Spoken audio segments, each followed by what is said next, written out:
이탈리아의 르네상스 초기에 아고스티노라는 조각가가 있었습니다. 그는 마침 거대한 대리석 하나를 구해서 하나의 커다란 작품을 만들겠다라는 꿈을 꾸고 작업을 시작을 했습니다.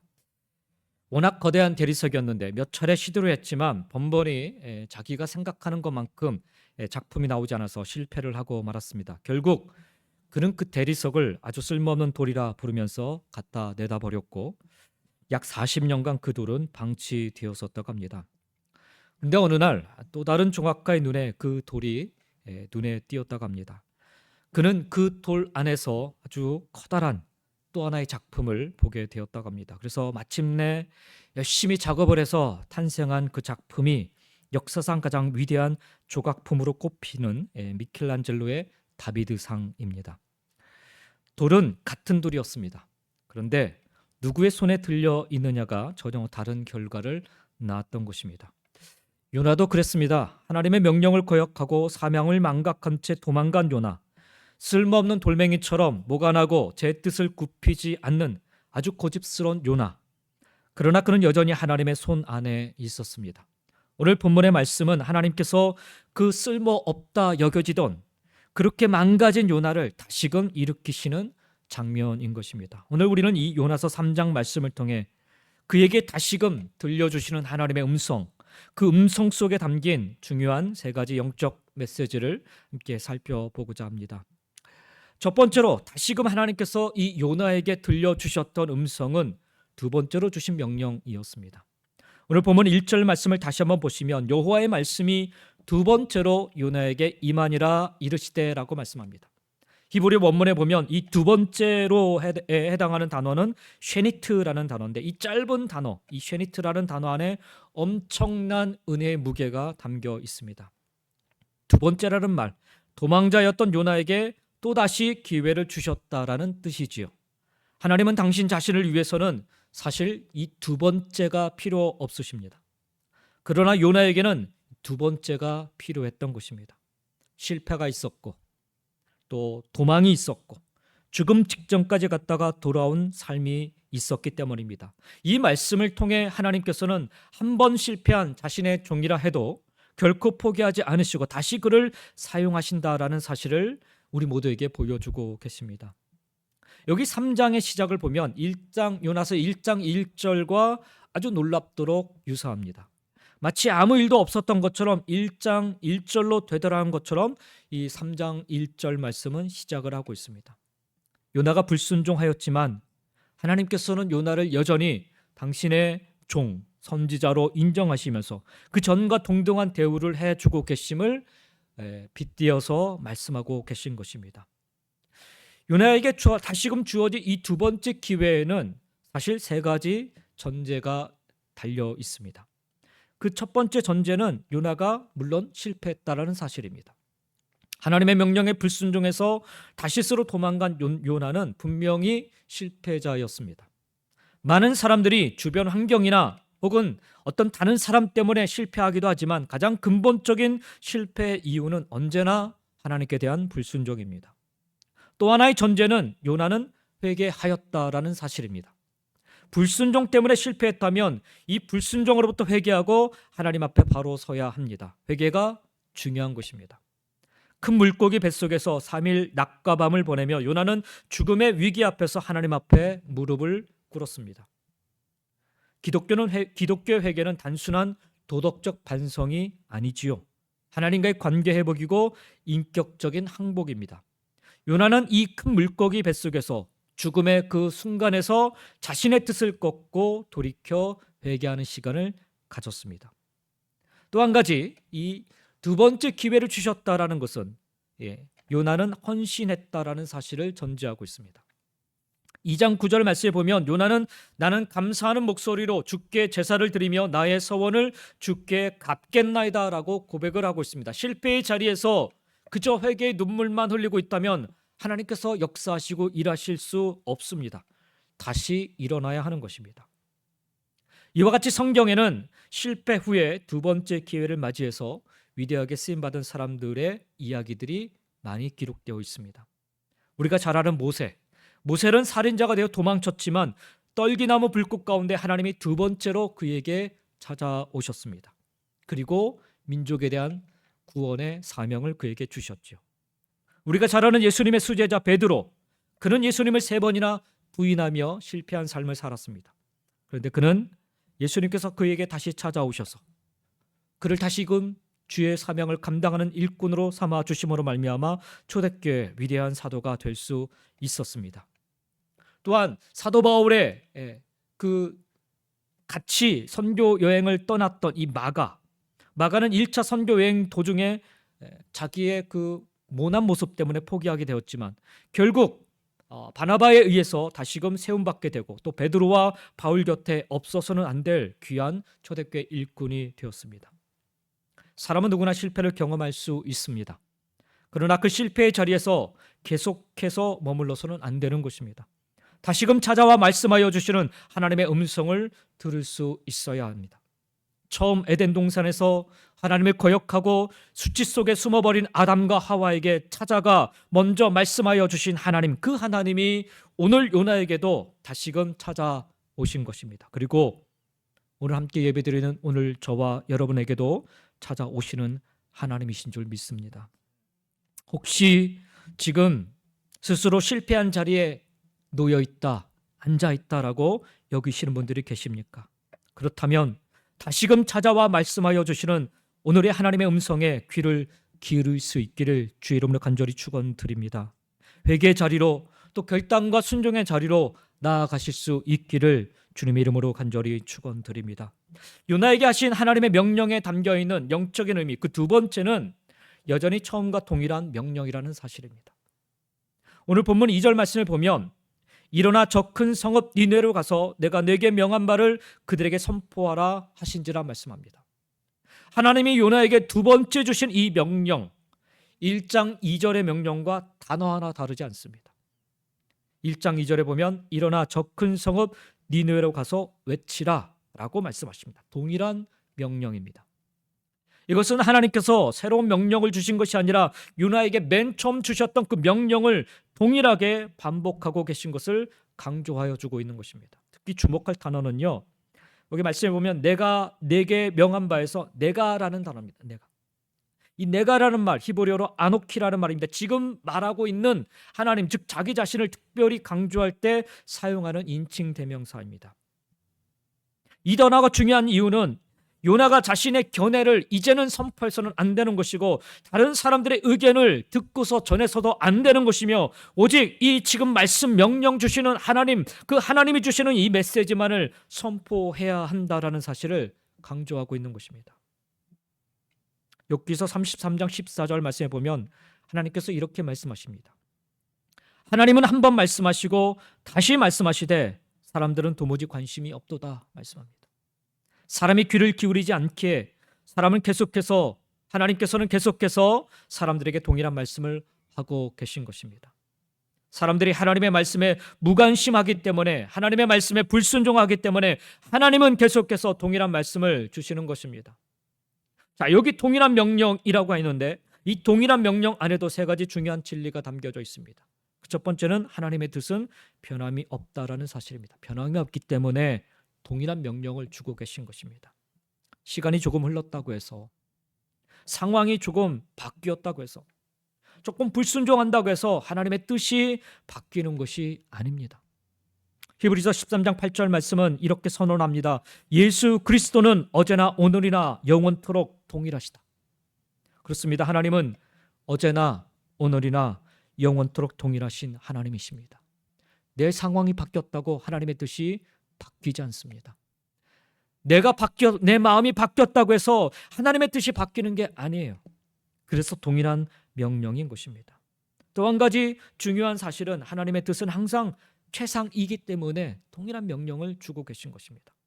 로마서 12장 2절 말씀에 보면 우리를 향하신 하나님의 뜻이 선하시고 기뻐하시고 온전하신 뜻이라 이렇게 이야기하고 있습니다. 요나를 향해서 처음부터 하나님께서는 최상의 계획을 가지고 계셨고 하나님은 그 뜻을 바꾸지 않으셨습니다. 그래서 여전히 동일한 명령을 그에게 주고 계신 것입니다. 또 한 가지, 하나님의 뜻은 고유하다라는 사실입니다. 변치 않기 때문에 동일한 명령을 주고 계신 것입니다. 요나를 향한 하나님의 뜻은 요나만이 감당할 수 있는 고유한 사명입니다. 그렇기 때문에 동일한 명령을 주신 거예요. 나 아니라도 누군가가 감당하겠지 하는 생각은 하나님의 뜻에 대한 오해인 것입니다. 니느웨에 가서 하나님의 말씀을 담대히 전할 수 있는 사람은 그 당시 요나밖에 없었습니다. 우리는 요나를 불순종한 요나라고 비난하고 욕할 수 있지만 절대 그렇지 않습니다. 누가 니느웨에 가서 하나님의 말씀을 담대히 전할 수 있겠는지요?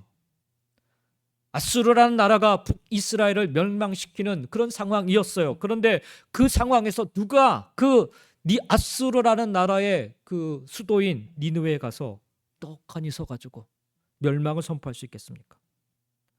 하나님의 부르심을 받은 요나 외에는 아무도 할 수 없는 일이었습니다. 그렇기 때문에 하나님은 끝까지 요나를 고집하셨던 것입니다. 요나만이 할 수 있다라고 생각하시고 동일한 명령을 주고 계신 것입니다.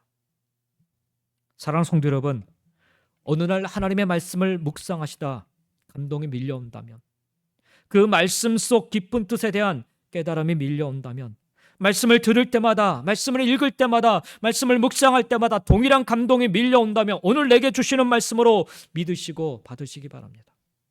변함없으신 하나님의 뜻인 줄 믿으시기 바랍니다. 최고의 그리고 최선의 하나님의 뜻인 줄 믿으시기 바랍니다. 불특정 다수에게 주시는 말씀이 아니라 콕 집어서 나를 향해 하나님이 주시는 음성임을, 나만을 위한 맞춤형 음성인 줄 믿으시기 바랍니다. 이것이 바로 그날에 요나에게 동일한 명령을 주셨던 이유이고요. 이것이 또한 오늘 우리에게도 동일한 명령을 계속해서 주시는 이유인 것입니다. 마지막으로 요나에게 하신 하나님의 명령에 담겨있는 영적인 의미는 그것은 순종해야 할 명령이라는 사실입니다. 오늘 본문 3절 말씀을 보시면 요나가 여호와의 말씀대로 일어나서 니느웨로 가니라 라고 말씀합니다. 요나는 처음에 분명히 니느웨로 가라는 하나님의 명령을 들었습니다. 하지만 그는 순종하지 않았습니다. 그래서 하나님은 그에게 재차 똑같은 명령을 하고 계십니다. 두 번째 명령에 요나는 비로소 순종을 하고 니느웨로 가게 되지요.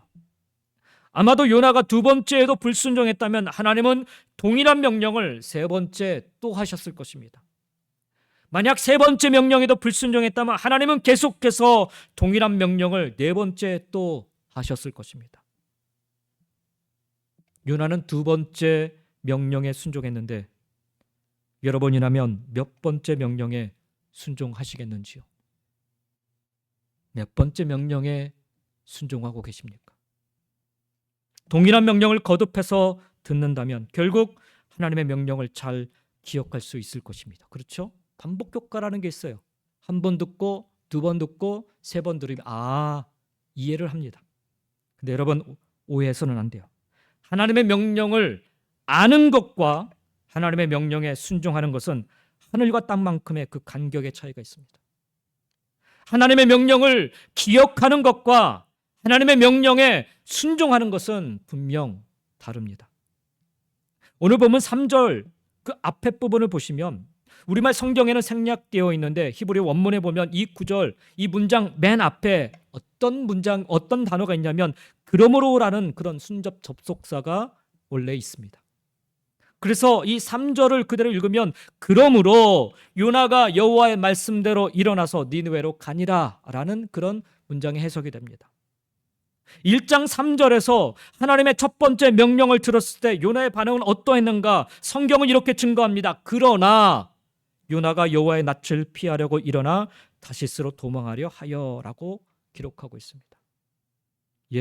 요나는 하나님께 부름받은 선지자였음에도 불구하고 그러나의 사람이었습니다. 무슨 말을 들을 때마다 그러나 이렇게 얘기하는, 그렇게 반응하는 사람이었어요. 그런데 이 두 번째 명령에 대한 요나의 반응, 오늘 말씀해 보니까 그러나가 아니라 그러므로였습니다. 사랑하는 성도 여러분, 이것이 순종입니다. 하나님의 명령에 그러나를 붙이지 않는 것, 이것이 진정한 순종의 자세인 것입니다. 많은 성경학자들은 이것을 가리켜서 요나의 절대적 순종의 모습이라 그렇게 설명을 합니다. 여호와의 말씀대로라고 그렇게 기록되어 있죠. 오늘 말 본문에 여기 여호와의 말씀대로라는 말, 그가 이전과는 전혀 다른 태도를 취하고 있음을 나타내주고 있습니다. 과거 요나는 자신의 생각과 고집대로 움직였어요. 그런데 이제는 오직 여호와의 말씀만을 따르고 있다라는 것을 이야기하고 있는 것입니다. 근데 우리가 잘 아는 것처럼 요나의 순종은 완전하지는 않았습니다. 분명 사울길의 큰 성읍 니느웨였지만 그는 사흘 동안 그 성읍을 다니며 복음을 전하지 않습니다. 그냥 하룻길만 다니며 외쳤습니다. 큰 소리로 외쳤을까요? 제 생각에는 그냥 다니면서 골목골목 다니면서 멸망당할 거야, 멸망당할 거야, 아주 작은 소리로 차근차근 얘기했을 거예요. 3장 4절 말씀해 보니까 40일이 지나면 니느웨가 무너지리라. 여러 성경학자들은 이것에 대해 다양한 해석 가능성을 제시하면서 요나가 사흘 동안의 계획을 세웠지만, 사흘 동안 원래 복음을 전하려고 계획을 세웠는데 하루 만에 백성들이 회개하기 시작하자 멈췄을 가능성이 있다, 이렇게 이야기하기도 합니다. 또한 요나가 사흘 동안 다니는 것을 원치 않아서 그냥 하루만 외쳤을 가능성도 함께 언급을 합니다. 어느 쪽이든 이것은 요나가 온전한 순종에 이르지 못하였음을 나타냅니다. 어찌 보면 딱 절반의 순종이었습니다. 아니, 사실 엄밀하게 계산해 보면 3분의 1 순종이었는지도 모릅니다. 근데 여러분, 하나님께서는 이 절반의 순종을 통해서도 일하셨습니다. 사도행전 12장 말씀에 보면 온 교회가 기도하는 모습이 기록되어 있습니다. 야고보가 순교한 뒤에 베드로가 옥에 갇혔을 때 교회는 베드로의 석방을 위해서 간절하게 기도했습니다. 그때 하나님이 천사를 보내서 베드로를 옥에서 실제로 풀어주셔요. 그래서 베드로가 와서 기도하고 있는 그 공동체 앞에 문을 두드립니다. 그 기도하고 있던 성도들, 베드로가 풀려났다는 사실을 도무지 믿지를 못했어요. 제발 좀 베드로를 살려달라고 기도했지만 막상 베드로가 살아 돌아왔음에도 믿지 못하는 그런 기도였던 것입니다. 근데 여러분, 그렇게 믿음이 없는 그런 기도였음에도 불구하고 하나님은 그 믿음의 기도에 응답하셨다는 사실입니다. 요나의 이 절반밖에 안 되는 순종, 이 순종에 어떤 결과가 일어났어요? 오늘 5절 말씀해 보니까 니느웨 사람들이 하나님을 믿고 금식을 선포하고 높고 낮은 자를 막론하고 굵은 베옷을 입었다라고 말씀하고 있습니다. 여기 니느웨 사람들이 하나님을 믿었다라고 하는데 이 믿었다라는 이 믿음을 표현하고 있는 히브리 단어, 이 단어가 어떤 단어냐면 아만이라는 단어예요. 이 아만이라는 단어가 어떤 단어냐면 아브라함이 하나님을 믿었을 때 사용했던 바로 그 단어입니다. 즉 이방 아수르의 수도 니느웨 백성들이 요나가 외친 그 단 하루의 외침 한 번에 아브라함적 믿음으로 하나님 앞에 무릎을 꿇었다라는 사실입니다. 왕까지 그 보좌에서 내려왔습니다. 왕복을 벗고 굵은 베옷을 입고 제 위에 앉았습니다. 당시 세계 최강 아수르의 제국의 왕이 이름 없는 이스라엘 선지자의 그 메시지 하나에 왕권을 내려놓고 하나님 앞에 납작 엎드린 것입니다. 더 나아가 왕은 조서를 내립니다. 사람만 금식하는 것이 아니라 짐승까지 금식하게 만듭니다. 당시 고대 근동의 철저한 회개를 표현하는 일종의 관행이었습니다. 이 말은 니느웨 사람들이 할 수 있는 데까지 최선을 다하여서 회개하였음을 보여주고 있는 말씀인 것입니다. 그리고 그 결과가 어땠어요? 10절 말씀해 보니까 하나님이 그들이 행한 것, 곧 그 악한 길에서 돌이켜 떠난 것을 보시고 하나님이 뜻을 돌이키사 그들에게 내리라고 말씀하신 재앙을 내리지 아니하시니라 말씀합니다. 하나님은 그들의 진심을 보셨습니다. 우리 한글 성경에는 하나님이 그들이 행한 것을 보셨다라고만 그렇게 그냥 눈으로 본 것만 그렇게 우리가 생각할 수 있는데 사실 원문에 보면요, 이 보셨다라는 이 단어가 아주 깊은 단어입니다. 주의 깊게 깊은 관심을 갖고 살피는 것을 뜻합니다. 진짜 회개했는지 안 했는지를 하나님이 유심히 살펴보시고 나서 하나님의 뜻을 돌이키사 그들에게 내리라고 말씀하신 재앙을 내리지 아니했다라는 것입니다. 하나님은 그들의 외적인 행위만을 보신 것이 아니라 그들의 심령 깊숙한 곳까지 보셨고 그 회개가, 그 믿음이 진실된 것임을 확인하셨던 것입니다. 그래서 하나님의 뜻을 돌이키신 거예요. 절반의 순종이었는데 요나가, 우리 이 절반의 순종이라고 얘기했을 때 사실 요나의 순종에는 빠진 것이 있어요. 뭐 하루만 외친 것, 이것이 절반일 수도 있는데 사실 그 내용도 빠져 있어요. 심판의 메시지는 있었는데 사실 하나님의 사랑의 마음이 들어가 있지 않았어요. 요나는 니느웨 백성들의 회개 소식에 기뻐하지 않았습니다. 4장 1절 그러죠? 우리가 읽지는 않았지만 4장 1절에 보니까 요나가, 그들이 회개하는 모습을 보고 요나가 매우 싫어하고 화를 냈다고 기록하고 있습니다. 그는 하나님의 마음이 아닌 그저 자신의 감정과 편견을 앞세우고 있었던 것입니다. 그래서 외치는 것도, 자, 너희들이 돌이키면 하나님이 구원하시라, 이 구원의 메시지 선포하지 않습니다. 40일 후면 너희들은 멸망당할 거다, 이 말씀만 선포했습니다. 사실 절반의 순종이라고 했을 때 왜 절반인가? 하나님의 그 충분한 마음을 다 전하지 않았기 때문에 그렇습니다. 예수님께서 갈릴리 바다로 내려간 베드로를 찾아가셨을 때 물으셨던 질문을 여러분 기억하시는지요? 네가 나를 사랑하느냐 물으셨습니다. 그리고 또 물으시죠. 네가 나를 사랑하느냐. 그리고 또 한 번 물으십니다. 네가 정말 나를 사랑하느냐. 이렇게 3번을 물으셨습니다. 사랑하는 성도 여러분, 절반의 순종이 온전한 순종이 되기 위해서는요, 하나님을 향한 사랑이 전제되어야 합니다. 사실 요나의 순종 절반의 순종인 거 맞습니다. 그런데 그 사랑이, 그 순종이 완전한 순종이 되기 위해서는 그래서 하나님을 향한 사랑이 그 안에 담겨져 있었어야 된다는 거죠. 1887년에 미국의 억만장자 가문에서 태어난 윌리엄 보덴이라는 사람이 있었습니다. 프린스턴에서 신학을 공부하기도 했고 엄청난 재산을 물려받았는데 그는 세계 일주를 하는 중에 이 자기가 받은 이 엄청난 재산을 포기하고 중국 선교사로 가겠다라고 헌신을 합니다. 그리고는 부지런히 준비를 해서 중국 선교사로 가려고 배를 탑니다. 이집트에 잠깐 배가 머물렀을 때 이 사람이 척수 뇌막염에 걸려서 미처 중국 땅을 밟기도 전에 25살의 젊은 나이에 세상을 떠납니다. 시카고 신문에 아주 그냥 떠들썩하게 실렸어요. 실패자라고. 아니, 이런 어떤 말도 안 되는 일을 그가 그렇게 했냐고.